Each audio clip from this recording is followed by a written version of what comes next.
প্রিয় শিক্ষার্থী, সবাইকে স্বাগতম অর্থনীতি টিউটোরিয়াল হোম ও আইসিটি কেয়ারের পক্ষ থেকে। আমি একাদশ দ্বাদশ শ্রেণীর অর্থনীতি, পরিসংখ্যান, আইসিটি, ইংরেজি এবং এইচএসসি ফাইনাল প্রিপারেশনের জন্য খুব ভালো একটা প্রিপারেশন করে থাকি, খুবই ন্যূনতম ফিতে। যারা পড়তে আগ্রহী আছো তারা পড়তে পারো, যোগাযোগ করতে পারো এই ঠিকানায়। আমি কলেজে এবং আমার প্লেজে পড়িয়ে থাকি। আর এখন তোমাদের যেটা শেখাবো সেটা হচ্ছে যে ক্যালকুলেটর ব্যবহার করে ভগ্নাংশযুক্ত ডেসিমেল সংখ্যাকে কীভাবে বাইনারি অক্টাল হেক্সাডেসিমেলে রূপান্তর করা যায় খুবই সহজে। যারা সিকিউতে অঙ্ক করেছো কিন্তু উত্তর ঠিক হয়েছে কি না অঙ্ক ভুল হয়েছে সেটা বুঝতে পারে না, এমসিকিউ এগুলো আসছে, ডেসিমেলে দেওয়া আছে, বাইনারি অক্টাল হেক্সাডেসিমেল আছে, এটা অঙ্ক অনেক বড় করতে হয়, সময় মেনটেন করতে পারে না, তার জন্য এই ভিডিওটা খুবই সহজে একটু সময় নিয়ে আমরা করতে পারি। যা দেখা যাক, তিনটে স্টেপ আছে, তিনটে স্টেপ করতে পারি।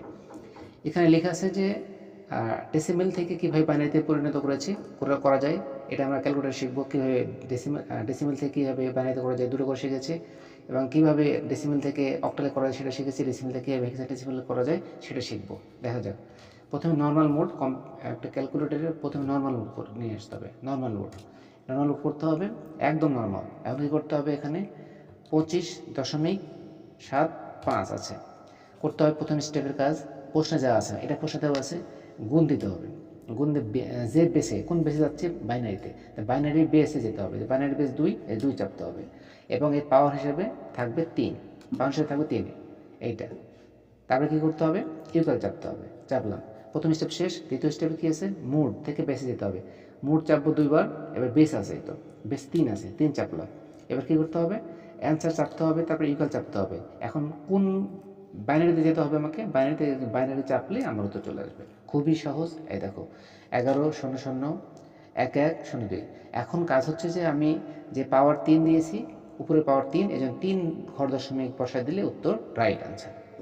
3টা পাওয়ার দিয়েছি, এই জন্য উত্তর রাইট আনসার।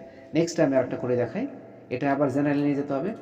ক্যালকুলেটর কী করতে হবে, 45.789 কী করতে হবে, এটা আছে, এটাকে গুণ দিতে হবে একটা, তারপরে কী করতে হবে, কোন বেসে, বাইনারি বেস। তা বাইনারি বেস কত আছে, 2 জানি, এর উপর পাওয়ার হিসাবে থাকবে 3 দিতে হবে।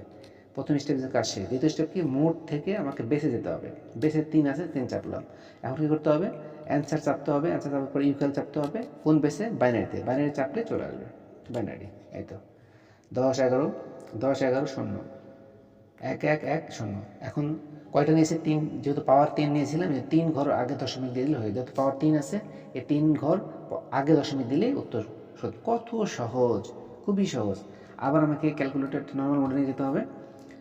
128 আছে, দশমিক আছে, 3, 7, 5 আছে, এটা কী করতে হবে, গুণ করতে হবে, কোন বেসে যেতে হবে, অক্টাল, তাহলে অক্টালের বেস 8, আমরা জানি, 8 চাপলাম, এর পাওয়ার হিসেবে থাকবে কত, 3। এবার ক্যালকুলেটর চাপলাম, প্রথম স্টেজে কাজ শেষ। দ্বিতীয় স্টেপ কি, মোড চাপতে হবে, মোড থেকে 2 বার চাপলে বেস পাওয়া যায়, বেস কত নাম্বার, 3 নাম্বারে আছে, 3 নাম্বারে দিলাম। এবার তৃতীয় স্টেপের কাজ কি, অ্যান্সার চাপবো, তারপরে ইকুয়াল চাপবো, তারপর কোন বেসে যাবো, অক্টাল, তাহলে অক্টাল চাপলে উত্তর চলে আসবে। কত সহজ লেখা আছে, দেখো কত সহজে, 200, 300। এখন আমি যে 3 পাওয়ার নিয়েছি, 3 পাওয়ার, এই জন্য 3 ঘর আগে দশমিক দিলে উত্তর সহজ। কত সহজ, কত ইজি। তারপরে এবার আরেকটা ডেসিমেলে দেওয়া আছে, এটা হেক্সাডেসিমেলে পরিণত করবো। নর্মালি নিয়ে যেতে হবে, কী করবো, 24.79.50। আচ্ছা, 50.50 বলা যায় না, 50 বলতে হয়, বা 50 বলতে হবে। এখন কী করতে হবে, গুণ করতে হবে, গুণ বেস, কোন বেসে, অক্টাল, আমাকে অক্টালে নিতে হবে, অক্টাল নিলাম, যেহেতু পাওয়ার হিসাবে 3 নিতে হবে, পাওয়ার 3। এবার প্রথম স্টেজের কাজ শেষ। দ্বিতীয় স্টেপ, মোড নিয়ে যেতে হবে, মোডে 2 বার চাপ দিলে বেস পাবো, বেস 3 নাম্বার, 3 চাপলাম, কাজ শেষ। তৃতীয় স্টেপের কাজ কি, অ্যান্সার চাপতে হবে, তারপরে ইকুয়াল, এবার কিসে, হেক্সাতে নিয়ে বের করতে হবে, তো হেক্সাতে চাপ দিলে উত্তর চলে আসবে, খুবই সহজ। 9AF আছে, আবার 800, আমি যে বলেছিলাম এই পাওয়ার 3, যে 3 ঘর আগে দশমিক দিতে হবে, দিলে উত্তর শেষ। কত ইজিতে করা যায়। সুপ্রিয় শিক্ষার্থীবৃন্দ, তোমরা জেনে খুশি হবে যে এটা তোমরা প্র্যাকটিস করলে তোমাদের যেভাবেই এই সংখ্যা পদ্ধতির রূপান্তর আসুক, যেভাবেই আসুক না কেন, অনেকেই হতাশাগ্রস্ত আছে, অনেকেই এমসিকিউতে সঠিক সময়ের মধ্যে করতে পারে না, অনেকে এমসিকিউ বেশিরভাগ শিক্ষার্থী না বুঝে পরীক্ষা দিতে যায়, থিওরি লিখে ভালো করতে পারে না। আমার কাছে পড়লে আমি শতভাগ নিশ্চিত দেব, সে যদি নিয়মিত একটু মনোযোগী হয় সে প্লাস পাবে। সবার জন্য সুস্বাগতম জানাচ্ছি, এবং যারা পড়তে চায় অফলাইনে তারা আমার এই ঠিকানায় আমার সাথে যোগাযোগ করতে পারো। সবাইকে ধন্যবাদ জানিয়ে শেষ করছি। ধন্যবাদ।